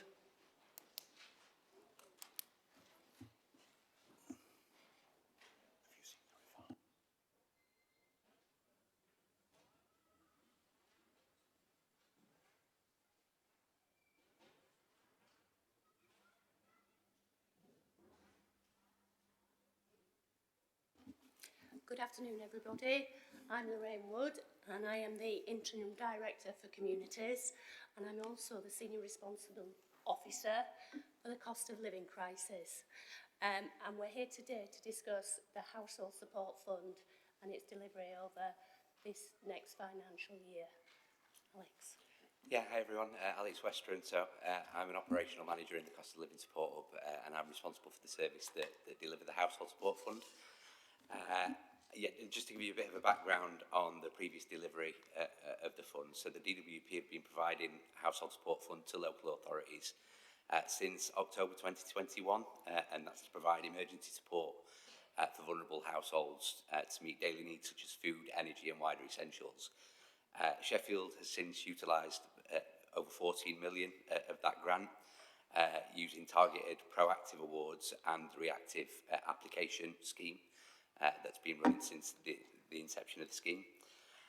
In previous iterations of the scheme, the delivery of a percentage of the funding received was ring-fenced for certain cohorts, so families with children and pension-aged households.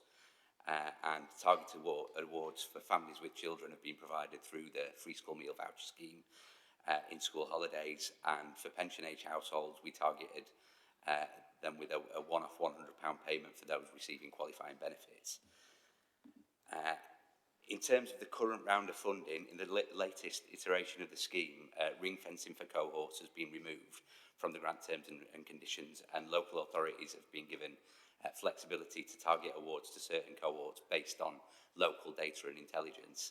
And we've been awarded a further round of funding, which is equal to the previous 6 months, but it's been extended for a 12-month period, so we've essentially received double the amount for a full 12 months. So that provides much needed support until March 2024. In terms of the DWP guidance, in terms of how we deliver the funding, the expectation is the fund should be used to support the households in most need. Authorities should use discretion on how to identify and support those most in need, taking into account a wide range of information. There may be groups who are vulnerable to rising prices even though they're supported through other schemes, for example, the energy support schemes, and for example, large families and single income families. The fund's intended to cover a wide range of low-income households, including families with children of all ages, pensioners, unpaid carers and care leavers. And we should also consider providing support to disabled people as they may be facing acute challenges due to the disproportionate impact that rising costs bring for the additional services that they need in order to manage their condition, remain independent and avoid becoming socially isolated. Also, every area must operate at least part of their scheme on an application basis, as we do at the minute, and residents should have the opportunity to come forward to ask for support throughout the duration of the fund. And just in terms of the implications of those conditions, in terms of how we report back to the DWP, the grant terms and conditions do give flexibility in how we identify and support those most in need. But we are expected to report back to the DWP on what support that we've provided to those cohorts. So just in terms of those reports, our future returns will need to be supported by the decisions of this committee and the analysis that we carry out in order to identify those most in need to justify our spending plans. In terms of the original recommendations that we made as part of the Form 2, they were our initial attempts to satisfy the advice and guidance from the DWP, but following feedback and on reflection, we agreed that a different approach is needed, and particularly in relation to ensuring that working age families continue to receive the support that they need. We've revised the recommendations to give an intermediate approach, and we'll bring back a further report with the analysis of needs specifically in Sheffield. Therefore, the spending plan and recommendations relating to the proactive targeted element of this scheme are superseded by the new recommendations. Now, just to run through those recommendations. A second. So, a continuation of the £15 rate for free school meal vouchers for the May half-term holidays initially, and this is to allow us to carry out deeper analysis of need in Sheffield. Now that will, above the proposals set out in the report previously, providing £15 per eligible household for May half-term holidays will cost £165,000. Now this will be provided, if necessary, by reducing the amount ring-fenced to the application element of the scheme, which will reduce that spend from 4 million to 3,835,000. A follow-up report will be provided to a future meeting of the committee to set out in more detail the current and predicted future level of need across different cohorts of vulnerable people in the city, including families with children, disabled people, unpaid carers and older people, and with an amended delivery plan. And we'll also bring back a revised and updated equality impact assessment to be brought as part of the follow-up report. We'll include recommendations about the distribution of the current tranche of the fund based on analysis in Sheffield and the grant conditions, which give us the flexibility to meet local need. And it'll bring together Sheffield-based qualitative and quantitative information, setting out deprivation levels amongst families with children, disabled people, unpaid carers and older people, and any other cohort that is either not in receipt of energy support provided by the government or cohorts where we identify high levels of deprivation in local information. In terms of the implications of that analysis and the future report will need to be brought to the committee by June at the latest, and that's to allow us to prepare and plan for the delivery of the free school meal voucher scheme in the summer school holidays. As I mentioned, the grant terms and conditions do give flexibility on how we identify and support those most in need, but as I mentioned, we'll need to back up our spending plan that we deliver to DWP with decisions on that future report. Also, we asked that, for approval to review the eligibility criteria of the application element of the programme of support made available through the household support funding, and notes that there'll be a further report to this committee that seeks approval for a spending plan of the application element of the household support fund allocated for April 23 to March 24, once details of eligibility criteria and cohorts that will be targeted for this part of the award have been prepared. So there's two recommendations that have been superseded by new recommendations, and that's the ones relating to approval of delivery of a programme of support in line with the spending plan, and obviously with the changes to the free school meal element and needing to bring a further report back to the committee by June, that spending plan is superseded, and the ring-fenced amount of 1.449 million for targeted awards, again superseded by the need to bring a further report back to committee. And then just to round up in terms of recommendations in summary, so we ask that the committee approve a continuation of the £15 rate for the May half-term holidays and notes financial implications. Request a follow-up report will be provided to a future meeting of the committee to set out in more detail the current and predicted future levels of need across different cohorts of vulnerable people in the city, and notes a revised and updated quality impact assessment to be brought as part of the follow-up report to inform decision-making, and notes the future proposal will be based on the aforementioned information and will set out any further targeted awards will meet the needs of the city in line with the grant terms. Thank you, Lorraine. Alex, I've got Dawn for any more questions. Dawn? Mine's a comment and a question. I'd like to thank you for reviewing this recommendation. This recommendation was discussed in depth amongst the quad of Education, Children and Families Committee. So there was myself, Councillor Ross and Councillor Holmeshaw, who discussed it in depth for a very long time and came to the conclusion that our families are finding it even more of a struggle at the moment with the cost of food and everything else, and just to cut it off at this point to reduce it without any lead-in for families to understand why. What I would like to say though is that last year in the 6 weeks holidays we did reduce it anyway, so it wasn't £15 a week. So I think by taking it from summer to £10 a week, because that's what we did last summer, I feel that as long as we've communicated that effectively to families, because we understand that this money is not going to be here forever and we will have to wind it down, you know, but I just think I'd like to thank you for taking the time to reconsider it and redo your calculations, and I think it is the right thing to do for our families who I work with a lot of them very closely, who are really finding it a struggle. What I would like to just comment on though is the application process for the Household Support Fund and the fact that it is all on digital. And in some of our communities, we've got families who are digitally excluded and older people, people with disabilities.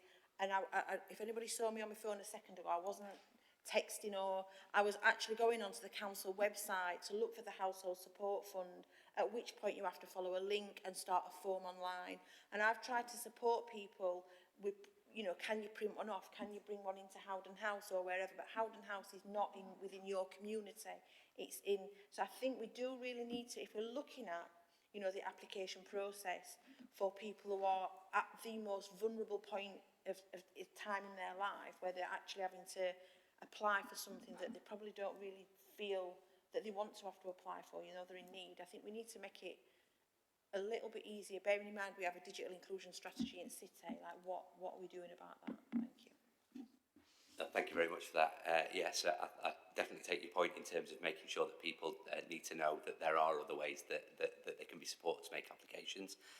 So we, as part of the application process, we have a trusted assessor scheme where we have 40 community and voluntary sector organisations and over 200 people who can assist community, different sectors of society as part of the application, to guide them through the application fund process and make an application on their behalf. I think I definitely take your point in that we could publicise that on our website. And also, I'd also say in terms of the Welcome Places offer, I think it's very much intended that Welcome Places are able to support people to make applications, and I acknowledge that there's work to do there in terms of making sure that they're provided with the support and the facilities that they need in order to assist people, but that's an area of work that we'll be looking into as well.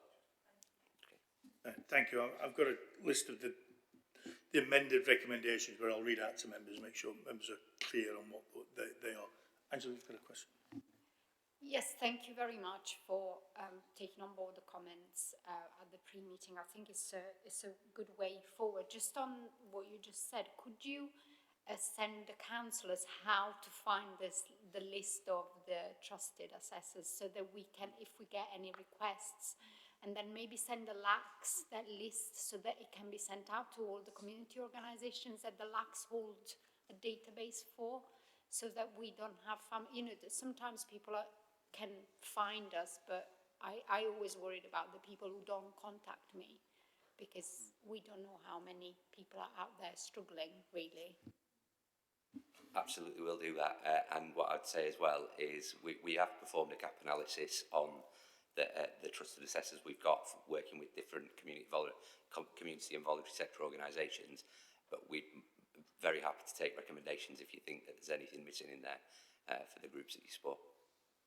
Through the schools as well, you know, like primary schools were very good at putting things in the book bag when my kids were at school a million years ago. So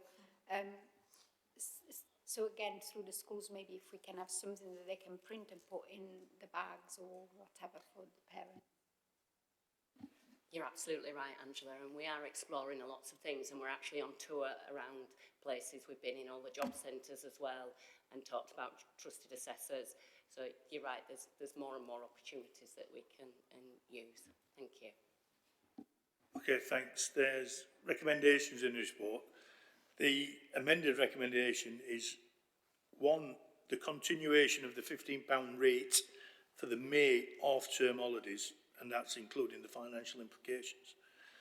A follow-up report to this committee to set out in more detail the current and predicted future level of need across different cohorts of vulnerable people in our city, including families with children, disabled people, unpaid carers and older people.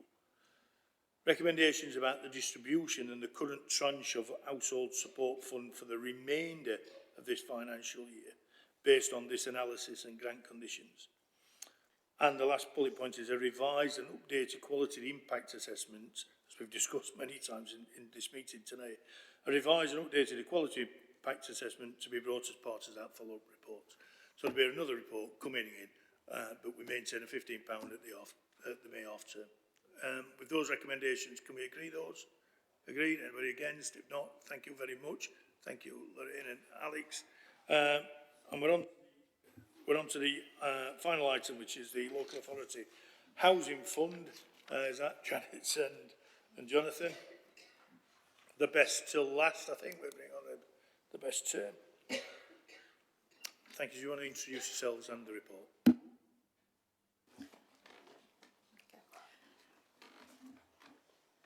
Hello, I'm Janet Sharp. I'm the Director of Housing at Sheffield City Council. I'm Jonathan South. I'm the Service Manager for Supported Accommodation at Sheffield City Council. So, just like to say a few words about the report in front of you. Hopefully, the report is fairly straightforward. And this is really good news for the city, in that I came to this committee previously where we had received an allocation from the Local Authority Housing Fund to purchase much needed homes to support the increasing demand for accommodation, particularly for our refugees and those seeking asylum in the city. We've been very fortunate in that the government has allocated an additional allocation for Sheffield, which means that we can buy more homes, and also that increases and reduces further pressure on our homeless services in particular. And that so don't really want to go into much detail. Hopefully the report is fairly straightforward. This is good news for the city and gives us much more flexibility. But also, I think it reflects that we are able to acquire more homes at a reasonable cost than other parts of the city, which is good news, but it also means that we'll be able to increase the number of homes to round about 55 homes through this programme. There are some, as you would expect, some things that we must abide with in terms of the rules regarding the use of this funding, some tight timescales to work to. I think that we are fortunate that we have a really significant stock increase programme where we do year on year many acquisitions. So we're able to not only match fund the government's funding to make sure that we can acquire more homes, but it also means that we've got the infrastructure in place to be able to move quickly, fleet of foot, to acquire properties in the city and bring them into use as quickly as possible. So hopefully the report is fairly straightforward. Jonathan is here with me today in case there is any further or more detailed questions that the committee would like to know. Okay, thank you. Dawn. Thank you. Yeah, I do have one question on the costings per property. Are they realistic costings? Have they been given to us by the government, or is that something we've got? £52,000 per property plus 20,000. It's not a lot. The amount that the government at 52,000 is the amount that the government will support. What we would normally do if we were acquiring properties, we work on a 70-30% split normally, where we would use HRA funds for the 70% and then seek 30% contribution to that. This is more generous, and it means that we would have a greater amount from this funding towards the cost of those acquisitions, which means that our match funding can go an awful lot further from the stock increase programme. Obviously, subject to values and where we buy and things like that. But also, I think that's why in the allocation it's been reflected that we can get more numbers than possibly other parts of the country. Thank you. Right, thanks, John. Martin. Yeah, thank you, Chair. Just a quick question. Does the central government funding just cover purchase cost or part of the purchase cost? What's the do they provide any additional funding to cover ongoing maintenance? Thank you. The ongoing maintenance, so once they come into obviously our stock, we will be charging rent. We will send the rent, and as part of the rent, we will also take over the maintenance responsibility for anything that we own. Okay, thanks. Thanks, Martin. Yeah. I was just going to say, the extra element of that is they will fund 40% or 50% of the actual purchase costs from the fund, depending on which part of the fund is the main element or the bridging element. But there's a £20,000 contribution per property that can be used for fees and the initial redevelopment work or any improvement work that's needed to bring them fit to life. Cheers, Martin. Douglas? Yeah, just to say, we've all said that we want to increase the council stock, be more council housing. It's, you know, maybe a small number in the scheme of things, but it's going the right direction, so it's just really good news if we've got that money out of central government. Thanks, Douglas. If there's no more questions, comments, recommendations, can we agree those recommendations?